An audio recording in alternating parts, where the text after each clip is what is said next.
waano ka timid aabbo wiilkiisa kala hadlayay guurka ama arooska.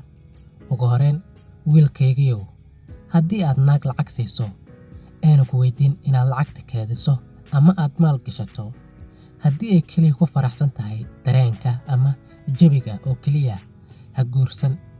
Marka labaad, wiilkaygiiow, naag waxay kuu noqon kartaa xaas wanaagsan. Mid waxay ilmahaagu noqon kartaa hooyo wanaagsan. Balse haddii aad hesho naag hooyo oo kale ku ah adiga iyo carruurtaada, fadlan ha u ogolaan inay kaa tagto oo ha sii dayn. 3, ha ku fikirin xaaskaaga booskeeda inuu yahay jikada ama kushiinka dhexdiisa oo keliya. Dib u xasuuso maalmaheennii. Waxaan lahayn dhul beereedyo, halkaas dumarkaas wax kasta ayay ka shaqaynayeen. Beeraha waxay noo ahaayeen xafiiskeena. Sidaa darteed, haddii aad doonayso inay shaqayso, guriga ha ku qafisin oo ha ku celinin. Marka afraad, wiilkaygiiow, haddii aan ku dhaho madaxa guriga ayaa tahay, ha fiirinin boorsadaada lacagta gudaheeda, ee fiiri in ilmahaaga iyo xaaskaaga wejiyadooda dhoola caddeen inay ka muuqato. Midda shanaad, wiilkaygiiow, marna gacantaada ha u qaadin jirkeeda. Xanuunka jirkeeda ku dhacaya wuxuu noqon karaa mid aan waxba ahayn marka loo fiirsho dhaawaca qalbigeeda gaaraya. Midda lixaad, wiilkaygiiow, haddii aad doonayso inaad cimri dheer yeelato, xaaskaaga ka dhig inay mas'uul ka noqoto mushaarkaada. Way ku adkaa doontaa inay ku bixiso waxyaabo aan loo baahnayn marka loo fiirsho. Sababtoo ah way ka warqabi doontaa baahiyaha guriga iyo biilka ku baxaya. Ama haddii kale, waxay ku weydiin doontaa lacag xitaa wax walba haddii ay yaalaan. Midda toddobaad, wiilkaygiiow, haddii aad u nooshahay sida doob oo kale marka aad guursato kadib, waqti yar kadib waxaa ahaan doontaa doob ama single mar labaad. 8, wiilkaygiiow, maqaayadda weyn ee aan ku kulannay hooyadaada weligeed halkaas kuma ooli jirin. Guriga weyn ee aad ku dhalatay halkaas kuma uusan ooli jirin sidoo kale, balse xasuusaha oo dhan weli way nala joogaan.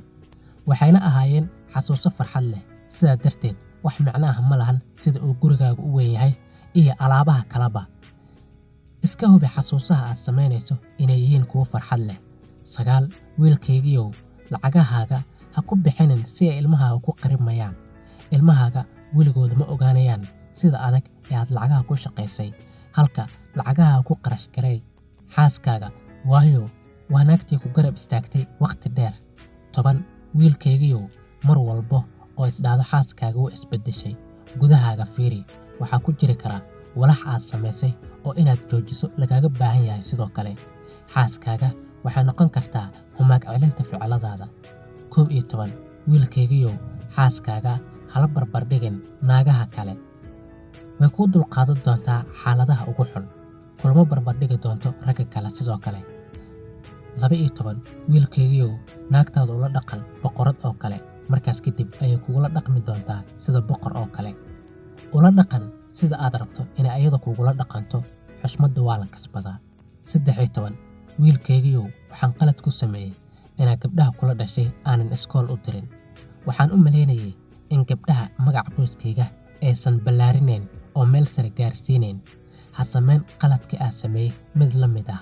Carruurtaada jeclow, ulana dhaqan adigoona jinsigooda u fiirinayn oo gabar iyo wiil u kala qaadeen. 14, wiilkaygiiow, hooyadaa iyo aniga ma xiisaynayno waxa guurkiina ka dhacaya. Isku day inaad xaaladahaaga xaliso anagoona ku soo dhexgelin. Ugu dambayntii, balse ugu yaraan, wiilkaygiiow, marna allahaaga iyo ruuxdaada ha ka tegin.